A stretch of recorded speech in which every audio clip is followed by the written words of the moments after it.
嗨，大家好，欢迎来到史人驾到你不知道三国系列，我是主持人叉叉 Y， 我是金老师。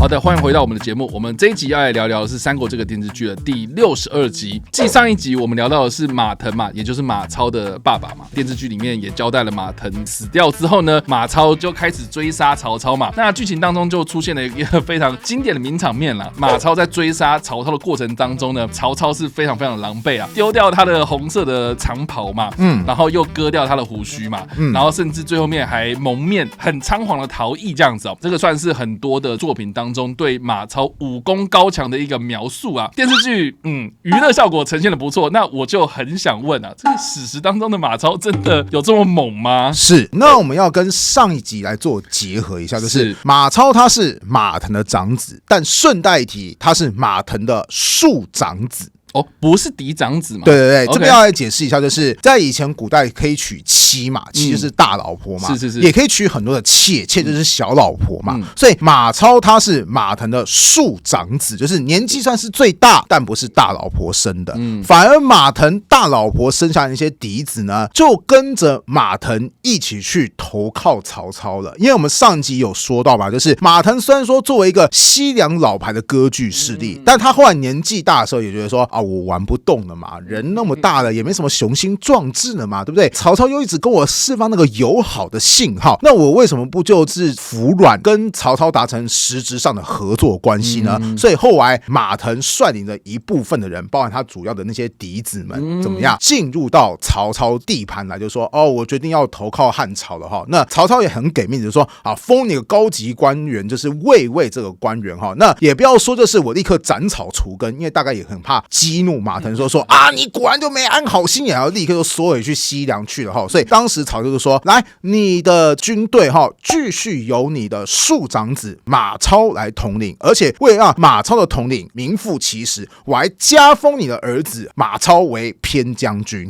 那其实马超哈，他除了是马腾的庶长子之外，他为什么能够留在西凉这个地方统御军队呢？主要是因为他年纪轻轻，其实就已经跟随着军队南征北战过了哈。比方说吧，马腾为什么会跟曹操关系不错呢？就是因为曹操在跟袁家势力进行争夺战的时候，其实袁家势力一度考虑过说派遣一名叫做郭元的将领走河东这个地方迂回去攻打洛阳。那当时曹操其实主力部队有点没办法防范这个突然袭击的郭元，所以这时候曹操怎么办呢？曹操就选择说，我去找马腾合作，说你来帮我抵御郭元好不好？那当时马超就有参与在这场对抗郭元的战役当中，也是大获全胜的哈。所以这边就来解释一下，那为什么马腾后来会愿意跟曹操主动合作？因为双方早就已经有些实质上的同盟跟合作关系了。那马超也因为在军中的威望很高，所以才可以逐渐取代马腾的地位，继续率领部队镇守在西凉这个地区。那本来双方关系应该也很不错啊，对不对？老爸已经去朝中享清福啦，然后马超就继续统御地方啊。曹操现在也跟西凉地区关系更好了哈。但是很不幸的，曹操后来做了一个错误的决定，或是有阴谋论。曹操就是觉得说，我也不能总是让你割据地方啊，对不对？问题是我们都已经达成表面上的合作，这时候再撕破脸很难看以后谁跟我合作嘛，对不对？是。所以不管是曹操这个时候有点孤注一掷，不听别人劝，做一个错误的决定，或是他本来就有意要用一种阴谋的方式逼使西凉地区跟他进行决战。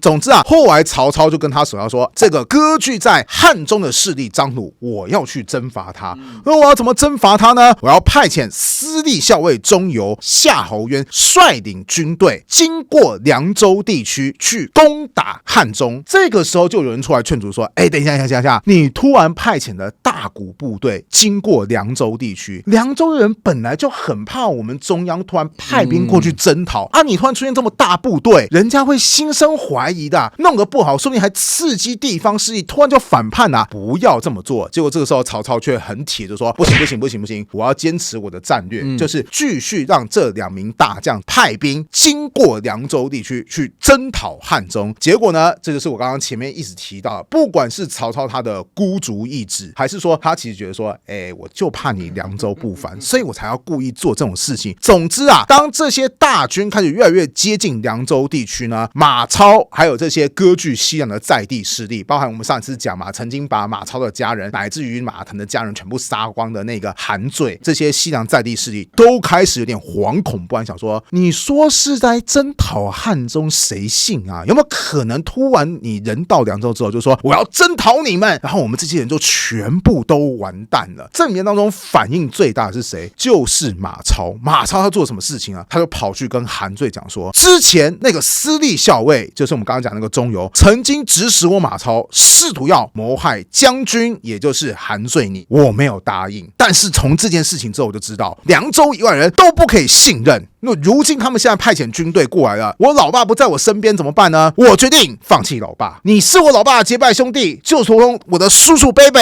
现在我既然放弃老爸之后，韩罪你就是我的新老爸了。既然我都已经认你做老爸了，韩罪将军也请你放弃你的儿子，像对待亲儿子一样对待我马超。我们现在全新的父子党一起做大做强，努力去维持我们西凉地区的独立，抵抗曹操吧。你听完之后这有什么想法？我刚好那个姓吕的有干过同样的事情。对。所以现在说一个题外话，就是我很喜欢一个漫画叫做《火凤燎原》，是陈某先生画的嘛。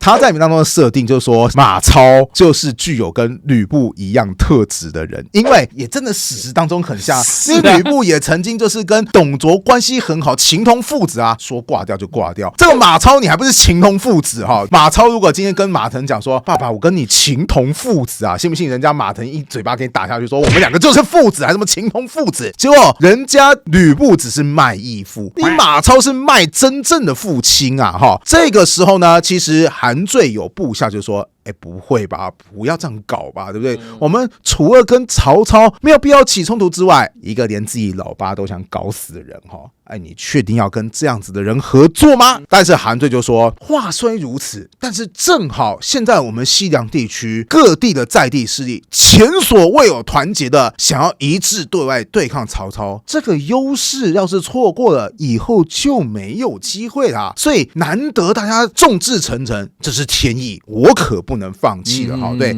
韩罪他的野心也是很大的哈，于是终于决定就要跟马超一起合作，率领10多万的人马，这里面当中当然包含他们各自的部队，以及一些少数民族，什么羌兵啊，或是什么氐兵啊，或是一些就是草原民族啊，10多万人哈，瞬间决定反派，开始攻打一个很重要的要塞，就是潼关。为什么说潼关很重要呢？因为不管是从长安通往洛阳，或是从洛阳通往长安，潼关算是一个非常重要的军事道路。哪个势力先攻占了潼关，他基本上在防守上面就会非常非常的顺利。那曹操一看说，哇塞，整个西凉地区都造反了，那当然要去评判啊。不过就是在这评判的过程当中啊，有一个人就倒霉了哈。你知道谁最倒霉吗？一定是马腾嘛。对啊，马腾其实想说，我没有要造反啊，我跟我儿子没有联系关系啊。但是呢，在马超造反的隔年，其实曹操也算是很宽容大度，就是没有立刻说你儿子反了砍你，而是过了一段时间之后，大概是看到说这个马超是没有罢兵的打算哈，那我留你马腾有何作用呢？于是就把马腾还有马腾的亲属，大概可能几百人全部都给挂掉了哈。对，所以说到这边觉得乱世哈，有时候是非常感慨的，亲儿子亲爸爸都未必能够相信哈。好，那虽然说马腾的故事就交代在这边了，但是这集的主角是谁？是马超嘛，对不对？哈，那眼见整个西凉地区都反叛嘛，曹操就要赶上去平定西凉地区。他首先任命底下的将军曹仁说，你先派遣先遣部队赶快进入到潼关地区，只要先做防守，等待我率领主力部队赶到。后来曹操也的确率领了主力部队开始赶到潼关附近，但要注意哦，此时其实叛军，我们姑且讲叛军好，就是西凉军的人数还比曹操的部队还要更多，而且还有逐渐在加入的趋势，就是很多人讲说，马超反了，韩罪反了，还有很多人都反了，那我我也反了哈。对，大家都是西凉联盟的人嘛，越来越多人加入到西凉军当中。每一次当底下有人就回报说，报告将军哈，又有新的叛贼加入的时候，曹操的反应是什么呢？就很高兴说，太好了，敌方人数又增加了，哇，又有人加入了，很棒，很棒，非常棒。然后底下人就想说，你是不是踢笑？大部分人带兵打仗，唯恐敌人多啊，你怎么敌人越多，你越高兴呢？对不对？曹操就这么说了哈，关中长远，若贼各依险阻，争之不1-2年，不可定也。什么意思？就是说，我告诉你啊，这个西凉地区道路非常的险阻，距离我们的势力范围又非常的远，要是大家分批聚守的话，我要一个一个去平定，那我要平定到多久？对不对？而且很麻烦嘛，对不对？可是如今呢，他们全部都集结在一起，你不要看他们人数多，他们虽然能够齐聚一堂，但他们彼此之间难道会互相服从吗？他们本来都是一群三大王嘛，而草头王聚集在一起是很难凑成一个很棒的战斗力量的，反而他们全部聚集在一起之后，我一口气击败他们，你说是不是比我去一个一个找他们还要来得棒多的呢？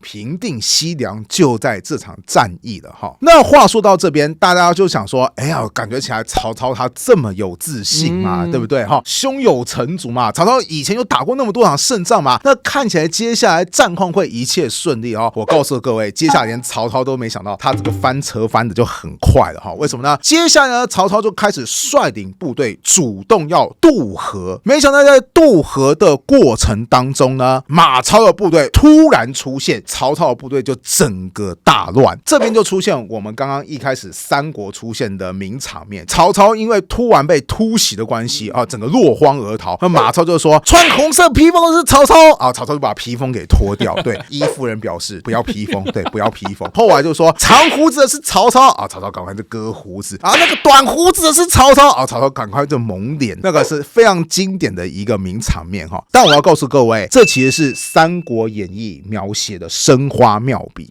所以后来才会有越来越多人沿用，因为真的很精彩嘛，对不对？但事实是怎么样呢？根据《曹瞒传》这个补充史料有说过，当时曹操部队渡河的时候，突然受到了马超部队的进攻，西凉军已经有用弓箭去攻击曹操。此时呢，曹操旁边的护卫许褚就很重要了许褚他就拿起一个马鞍当做盾牌去挡住这些弓箭的攻击。然后这个时候不是在渡河吗？所以当时许褚就赶快叫说，主公赶快上船，我驾驶着船只让你可以逃出升天。曹操就赶快跳到那个船上去，许褚一边拿着马鞍一边帮曹操挡箭。同一时间呢，其实有很多的士兵就想说我也想逃难对不对？就赶快也跳下水，然后攀上那个船只。那这个时候船因为也不大，这么多人突然同时攀的结果呢，很容易船只就要翻覆。许褚做一件很果决的事情，他就立刻抽出剑来，啪啪啪啪，把这些人的手跟手指全部都给砍断，就用威吓说不要再上来了，这个是我主公专属的船只。然后此时呢，由于马超的部队还在进攻的关系，许褚就一手拿着马鞍继续挡箭，另外一手单手操舵，这样想尽办法让曹操逃出升天。所以当时曹操已经真的很危急状态了。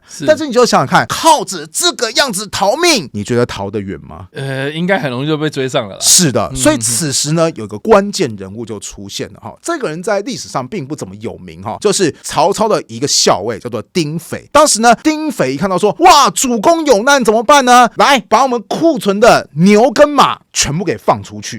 为什么要做这件事情呢？因为西凉军一看到说，哇，有牛跟马战利品赶快就分神去抢。刚刚曹操说的果然就说中了，就是你西凉军凑在一起，是每个人都有那么强大的战斗意志，或是你们的目标明确吗？因为有些人来是要挂掉我曹操没有错，可是有些人来只是想趁机捞个钱而已所以一部分的西凉军就被吸引过去抓这些牛跟马，所以才可以让许褚单手摇桨那个想尽办法把曹操给逃出升天。当时曹操就说，我差一点点就被马超这个小贼困杀了可见有一段时间曹操其实打的也是非常非常的狼狈那虽然说曹操他遇到一些小麻烦但是呢，曹操还是很果决的继续执行他的战略。什什么战略呢？就是他先派遣徐晃率领一部分的分遣队，先渡河到马超的后方去，准备随时进行夹击。同一时间呢，他又率领的主力部队继续渡河，但是他渡河之后呢，却没有跟马超来进行所谓的决战，而是就地防守，开始进行长期的对峙。为什么要做这件事情呢？第一个，因为我已经对你马超形成战略夹击的态势嘛，现在紧张的是你马超啊，不是我曹操啊，对不对？再第二个，你人数不是很多吗？你人数很多，战力的确很强，但你有个巨大的缺点，猜看是什么巨大的缺点？毕竟你也是长途跋涉嘛，你资源没有我多啊。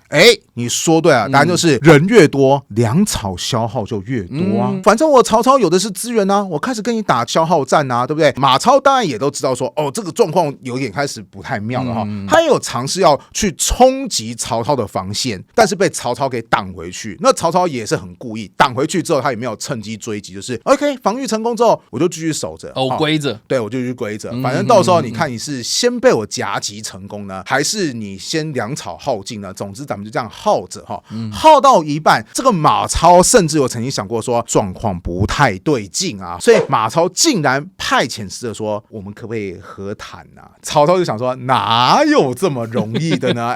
战争是你先挑起来的，现在要求和的又是你，你觉得有可能吗？但是这边就要看到曹操他这个时候真的是用兵已经很炉火纯青了，他就表示说要和谈 ，OK， 我们来和谈。为什么曹操要和谈？原因是因为和谈就要有时间啊，在这个时间过程当中，徐晃的部队就可以更加深入到后方去，跟你形成战略上的夹击，以及拖时间嘛。你马超现在最拖不起就是时间啊，再继续这样和谈下去的话，到时候啊，就是马超你们这边的士气越来越弱，我曹操这边的实力越来越强，我就在等候一个更好的反攻时机，而且这个时候和谈可以有效的麻痹马超。本来马超想说啊，不和谈那就拼到底，说不定会发动更强大的攻势。可是这个时候你跟你说，我愿意跟你和谈哦，难道马超立刻翻脸继续攻击吗？不可能嘛，他一定会暂缓他的攻势嘛。总之，曹操就开始有效的利用和谈这个机会。那和谈是什么状况啊？就是双方列好阵仗，马超跟韩遂两个人出来，曹操呢带着许褚出来，就4个人站在战场的中央当中来进行谈判。其实，在谈判到一半呢，马超就开始动心思，想说这个曹操看起来这个手无缚鸡之力哈，当然是相比马超而言哈，是，我要趁机现在这个是挟持他呢，对不对？可是这时候马超又注意到一件事情，就是曹操看起来好欺负，因为曹操传说当中他个子很矮哈，对，可是曹操旁边那个人看起来不好惹，就是许褚，许褚很壮啊，对，许褚这样杀气很重，然后猛盯着马超看，盯到马超都觉得说这是不是神经病来着？许褚他有一个称号叫做虎痴，当时马超就比较礼貌一点说，听说你底下有名护卫虎侯许褚哈，他人在吗？然后曹操就指一旁说，那个一直瞪着你的那个人就是啊。然后许褚一听到他的名字就瞪马超，瞪就更加讲，然后那个马超就想说，看来这个时候如果要动手的话，可能也不是一个太好的时机点啊，所以就放弃了捕捉行动。多提一下，大概也是在这次列阵的过程当中，马超这边的士兵，或是我们讲西凉军这边，就可以看得出来他们比较浮躁的一面，因为他们一听到说什么曹操要出现了吗？古代不像现在有网络嘛，看人家照片很顺利嘛，对不对？所以大家是有听过曹操，没看过曹操啊，所以大家在列阵的时候，就每个人这样群情汹涌，就想说曹操在哪边，想要多看一下。那这个时候曹操也开始秀起来了，因为他知道说大家想要看他曹操，所以这时候曹操他就纵马来到西凉军的前面，就说我就是曹操，我跟你们一样，没什么了不起，2个眼睛1个鼻子而已，我跟你们最大的差别是我会用脑而已。你看那个曹操从当初说鸡为小贼所困，到现在说我跟你们没什么差别啊，我会用脑袋而已啦，你就知道战况已经往曹操这边越来越倾斜了。在这场和谈之后呢，曹操这边开始有人使出杀招了。是谁使出了杀招呢？就是我一直很喜欢的角色，但他一直就没有在新三国出现的贾诩，他又出现了。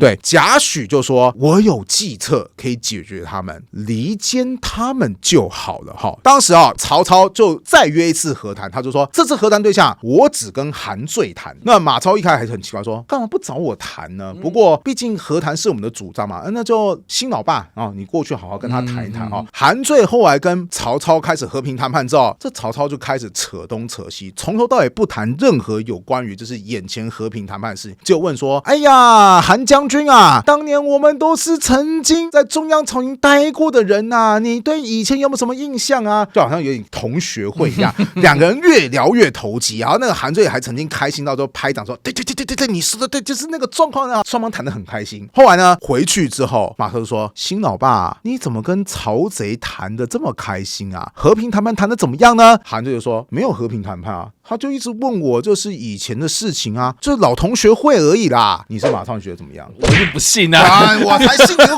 鬼呀！怎么可能？是啊，明明说要和平谈判，两军阵前们开同学会，欺负我小孩子吗？对不对？此时呢，贾诩的杀招又出现了。这个事情过了几天之后，曹操又寄了一封信给韩遂，就是有点像是上次没谈完嘛，我们这个笔谈继续谈。结果打开这个书信的时候，这个马超一看就说：这个新老爸，你可以跟我解释一下，就是曹操这封信上面啊，这涂改的地方很多，就很多地方是用那种墨迹把它给这样涂掉的哈。请问原本写了些什么？然后韩遂说：我怎么知道？一开始送信过来就是这个样子啊。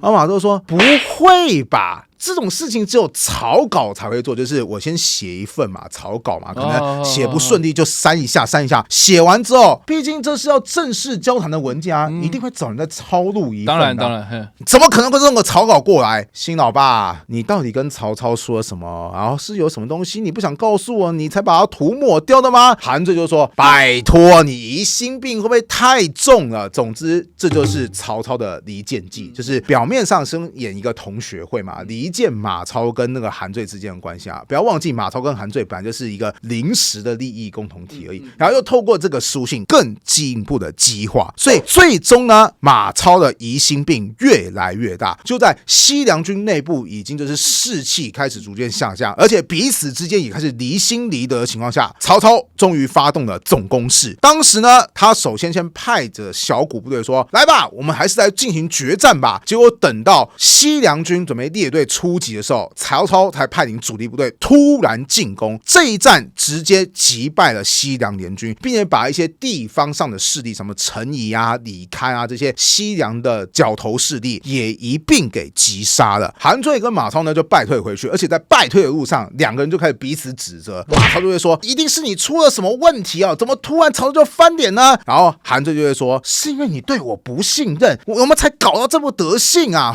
两个人也就分道扬镳，本来临时的西凉联盟就这么解散了。果然如同曹操所说的，就是其实我最喜欢他们聚在一起，因为聚在一起怎么样，我一口气攻打就可以一战定乾坤，这就是整场所谓的潼关战役的经过。你有没有觉得跟我们电视剧演的怎么样？哇，差很多，因为电视剧里面的潼关之战感觉就是马超打着正义大旗嘛，是，就是因为你杀我父亲嘛，所以我现在出师有名嘛。对，当然啦，最后面他也是有在暗示说曹操好像也有在离间嘛。对，然后韩遂好像对这个马超有点不太信任，互相就有一些指责的状态嘛。是，所以我觉得最后面好像还是有回到那个历史的轨道上面了。我觉得这个编剧其实编得还不错。OK， 好，其实这个编剧就是罗贯中本人因为《三国演义》就是他可以有很多生花妙笔，但他毕竟是历史小说嘛，对不对？他不可以突破历史的事实。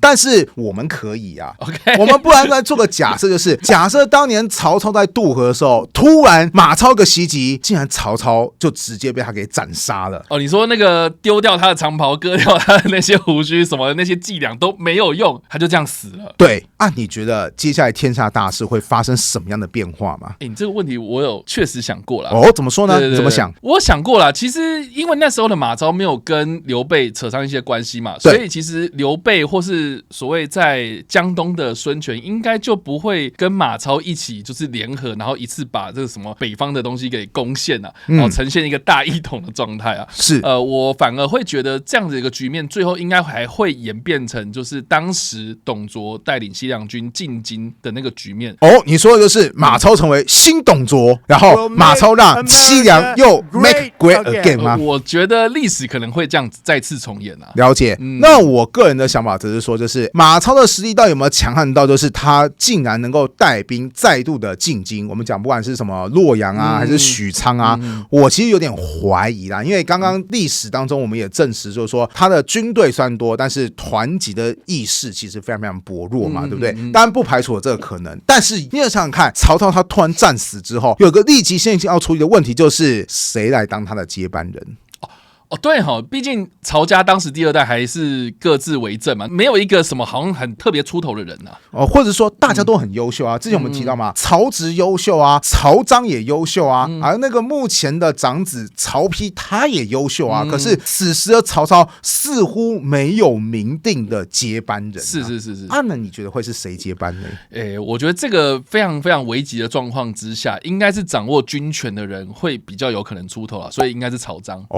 可见如果你是曹操的部下，遇到说主公战死了，我们该怎么办？我主张公子张，就是曹彰率领大军继续带领我们度过这个危机。你的想法是这个样子吗？差不多。OK， 所以这边就要提到一个我很喜欢的，就是光荣三国志系列。又是这个，因为光荣三国志系列其中的卖点就是他很喜欢做一些假设，也就是 what if 剧本。他其中有个剧本真的就是曹操他突然在潼关之战战死之后 ，OK， 曹家就立刻分裂了。曹丕一个地盘，曹彰一个地盘，曹植一个地盘，甚至就连曹雄也是嫡子之一啊。曹雄也有地盘，不过先说好，曹雄地盘很烂，我记得才2座城池而已，而且手下也都很烂。不过游戏很好玩是大概要平衡设计吧，所以就设计给曹雄说他有一个宝物，什么宝物呢？玉玺在他手上。我也是不知道为什么到时候玉玺竟然跑到他手上去了。对，当时我在玩这个剧本就是说，哇，超级有趣的。那有没有猜看我当时选择哪一股势力？我觉得应该也是曹彰吧。答对了。为什么？因为曹彰他是战斗型的人才，对啊，所以他的导向会比较是底下都是一些曹家的猛将，所以玩起来是有一番趣味的。不过掌握地盘最大的是曹丕。总之我就觉得说这是个非常有意思的事情。所以我觉得曹操这个人的确是有他的魅力所在。像他跟他部下说，哎呀，我就唯恐他们不凑在一起。我觉得的确是能够安定军心，但是大概也是因为曹操他果然是一个会冲锋在前的一位君主。他有的时候真的会遇到一些危机，有的时候历史也真的眷顾曹操。想象一下，如果曹操真的就在渭河，就是潼关附近那个渭河，就真的挂了，哇！这个三国的乱世甚至有可能无法形成，因为三国是指3个国家嘛，或者讲魏蜀吴嘛，有可能曹魏这个政权就直接散架了，好，天下又陷入到一片大混乱的局势。只能说曹操这个人有能力，但是运气也真的是相当的不错。好的，所以以上呢，这个就是我们今天所介绍的马超还有潼关之战的故事啦。不知道大家觉得如何呢？也欢迎大家可以在底下留言分享你的花里的猜想啦，我们会来跟你做互动跟讨论哦。你不知道三国系列，我们下次再见，大家拜拜，拜拜。